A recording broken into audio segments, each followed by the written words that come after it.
Students, Assalamu alaikum. Today we start the lecture for class first year, and we have the today's topics exercise problem, and we have problem number 2.11. Find the rectangle component of vector A. हमें किसी vector A का rectangle component मालूम करना पड़ेगा 15 unit along when it form the make an angle respect to positive X axis. ये करें determine the rectangle component of vector A. हमें A vector का रेक्टेंगल कंपोनेंट मालूम करने पड़ेंगे, जबकि हमारे पास जो यूनिट वेक्टर है वो 15 मिला हुआ है, और उसके साथ साथ हमें ये कह रहा है कि हमारे पास जो एंगल बन रहा है, पार्ट ए में हमें एंगल दे रहे हैं 50 डिग्री, पार्ट बी में 130 डिग्री, पार्ट सी में 230, जबकि पार्ट 4 में हमें 310 ये एंगल दे रहा है। स्टूडेंट, हमने यहाँ पे ये डेटा लिखा हुआ है। पार्ट ए में हमें जो मैग्नीट्यूड ऑफ ए वेक्टर है वो 15 न्यूटन मिला हुआ है, जबकि थीटा 1 जो है वो 50 है, थीटा 2 है 130 है, थीटा 3 है जो वो 230 है, जबकि हमारे पास जो थीटा 4 एंगल बन रहा है वो 310 बन रहा है। इसमें हमें ये पता है कि हमें ये जो हमारे पास रेक्टेंगुलर कंपोनेंट है, रेक्टेंगुलर कंपोनेंट को हम कैसे लिख सकते हैं। हमें एक तो ए वेक्टर की रेक्टेंगुलर कंपोनेंट मालूम करना पड़ेगा।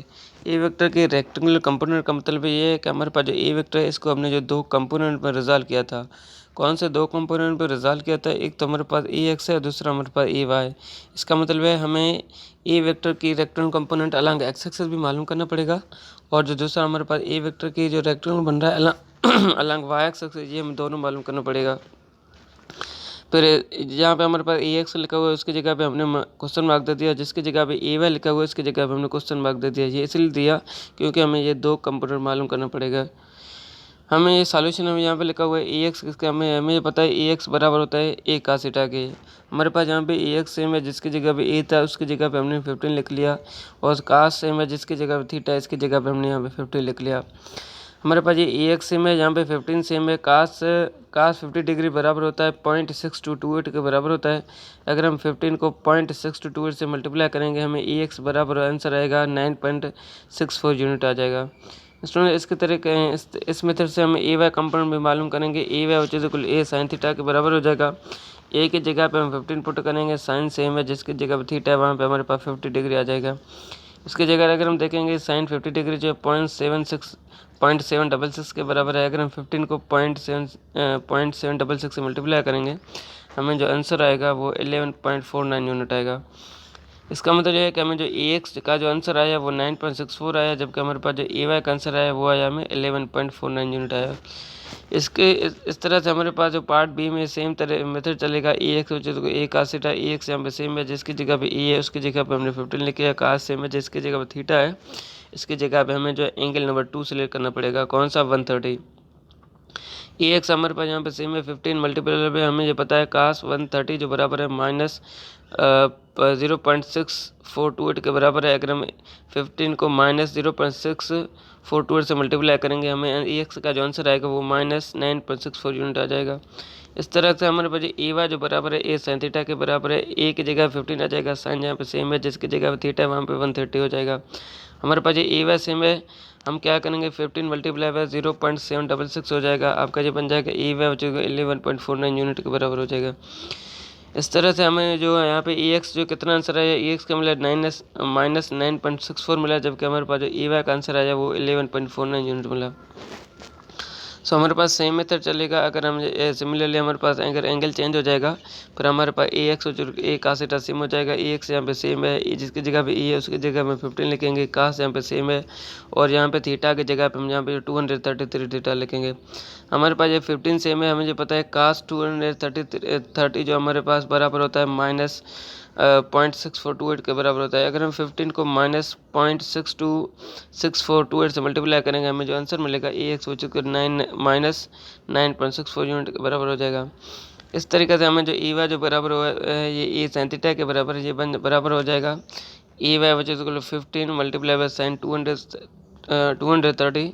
अगर हम 15 को माइनस हमें ये पता है साइन 230 जो बराबर होता है माइनस 0.766 के बराबर है। अब हम क्या करेंगे 15 को माइनस 0.76 से मल्टीप्लाई करेंगे हमें जो आंसर मिलेगा ए वाई माइनस 11.49 यूनिट के बराबर हो जाएगा।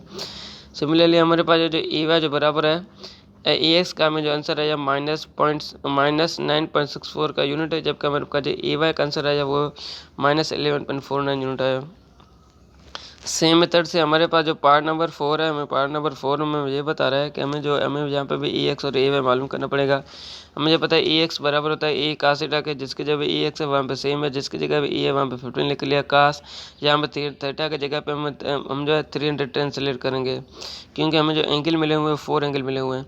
अभी हमें जो पता है कास 310 जो बराबर होता है 0.6428 के बराबर होता है। अब हम क्या करेंगे, 15 मल्टीप्लाई 0.6428 से मल्टीप्लाई करेंगे, हमें जो आंसर आएगा 9.64 यूनिट आ जाएगा।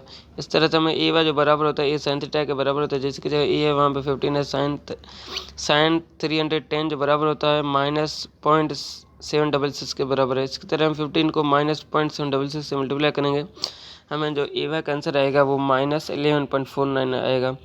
इस तरीके से हमें जो ई एक्स आया, ए एक्स का आंसर आया वो -9.64 यूनिट आया, जबकि हमारे पास जो ए वाई का आंसर है वो -11.49 यूनिट आया। इस तरीके से स्टूडेंट हमारे पास प्रॉब्लम नंबर 2.12 है। ये करें 2 वेक्टर्स 10 सेंटीमीटर। हमारे पास 2 वेक्टर हैं, ए वेक्टर 10 सेंटीमीटर, दूसरा वेक्टर 8 सेंटीमीटर लॉन्ग है। फार्म एन एंगल कितना बन रहा है, जहाँ पे एक 60 डिग्री बन रहा है, बी में 90 डिग्री और सी में जो है हमारा 120 डिग्री बन रहा है। ये कह रहे हैं find the magnitude of difference. हमें इन दोनों वेक्टर की मैग्नीट्यूड का डिफरेंस मालूम करना पड़ेगा। And the angle with respect to largest vector, और एक तो हमें दोनों वेक्टर की डिफरेंस मालूम करना पड़ेगा, दूसरा हमें दोनों वेक्टर को देखना पड़ेगा कि दोनों एंगल के बीच में कौन सा लार्जेस्ट एंगल बन रहा है। हमें ये डेटा मिला हुआ है, ए वेक्टर हमें जो मैग्नीट्यूड है वे वेक्टर 10 सेंटीमीटर मिला हुआ है, मैग्नीट्यूड बी वेक्टर 8 सेंटीमीटर मिला हुआ है। पार्ट ए में हमारे पास एंगल मिला हुआ है 60, पार्ट बी में 90, पार्ट सी में 120 मिला हुआ है। Find the magnitude of difference, हमने यहाँ पे क्वेश्चन मार्क दे दिया। एंगल बिटवीन ए माइनस बी, ये भी हमें यहाँ पे एंगल तो लिख लिया, थीटा लिख लिया, हमें ये मालूम करना पड़ेगा। इस तरीके से हमारे पास जो पार्ट ए है वो थीटा इक्वल 60 डिग्री है। हम क्या करेंगे, पाइथागोरस फार्मूला यूज़ करेंगे। हमें ये पता है magnitude of A vector minus B vector which is equal to under root A vector minus B vector whole square which is equal to under root A vector minus B vector dot A vector minus B vector which is equal to magnitude of A vector minus 2 A vector dot vector plus B vector square. इसको हम student क्या करेंगे, अभी हम इसको जो है specially Pythagoras के फार्मूले में लिखेंगे। Magnitude of A vector minus B vector which is equal to under root माने A magnitude of A vector whole square minus 2 A vector B vector cos theta plus magnitude of B vector whole square. अभी हम क्या करेंगे, इस जगह पे value put करेंगे। A vector magnitude of A vector minus B vector which is equal to under root, student जिसकी जगह पे मैग्नीट्यूड ऑफ ए वेक्टर होगा इसकी जगह हम 10 लिखेंगे, -2 यहाँ पे सेम है। मैग्नीट्यूड ऑफ ए वेक्टर की जगह पे हम 10 लिखेंगे, मैग्नीट्यूड ऑफ बी वेक्टर की जगह पे हम 8 लिखेंगे, और कास यहाँ पे सेम है, जिसकी जगह थीटा इसकी जगह पे हम 60 लिखेंगे, plus magnitude of B vector की जगह पे हम 8 लिखेंगे।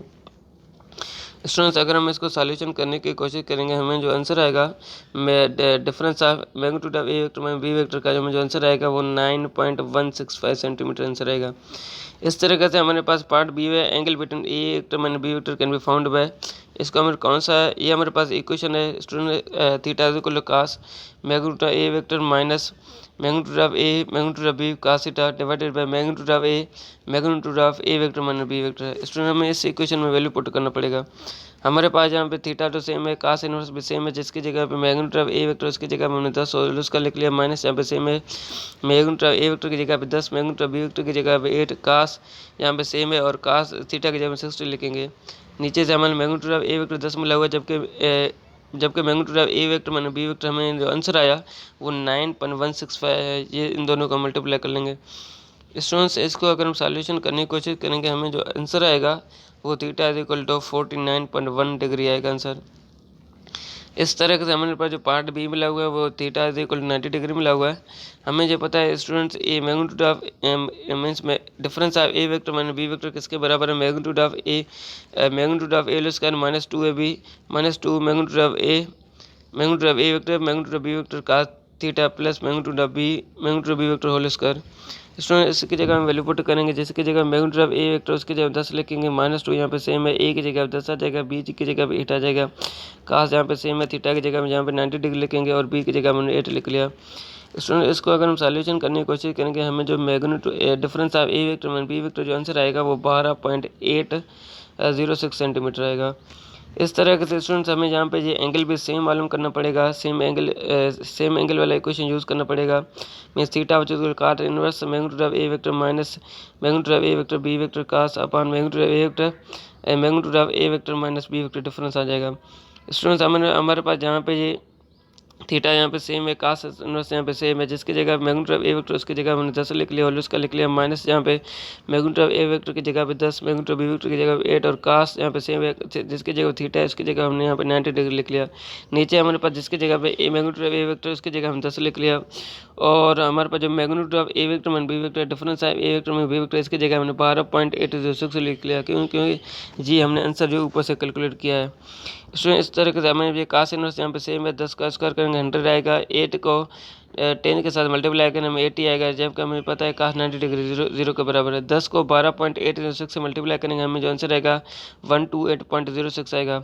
स्टूडेंट्स अगर हमें यहाँ पे हमारे पास कास इनवर्स यहाँ पे सेम है, 100 यहाँ पे सेम है, माइनस 80 को 0 से मल्टीप्लाई करेंगे हमें आंसर 0 आएगा, और नीचे हमारे पास 128.06 सेम है। स्टूडेंट अब हम क्या करेंगे, यहाँ पे हमारे पास थीटा तो यहाँ पे सेम है, अब हम क्या करेंगे 100 को 128.06 से डिवाइड करेंगे, हमें जो आंसर आएगा 0.7809 आएगा। अगर हम 0.7809 का एंगल सॉल्यूशन करने की कोशिश करेंगे, हमें जो एंगल आएगा वो 38.66 आएगा। स्टूडेंट्स इस तरीके से आप लोगों का ये जो हमारे पास पार्ट नंबर सी है वो आप लोगों को डायरी है, इसमें हमारे पास यहाँ पे सेम इक्वेशन लगेगा, और पार्ट नंबर सी जो आप लोगों को खुद सॉल्यूशन करना पड़ेगा, क्योंकि पार्ट नंबर सी में हमारे पास सेम इक्वेशन लगेगा और सेम वैल्यूज़ होंगे, और ये आप लोगों को डायरी है HW के लिए। सो थैंक यू, अल्लाह हाफिज़।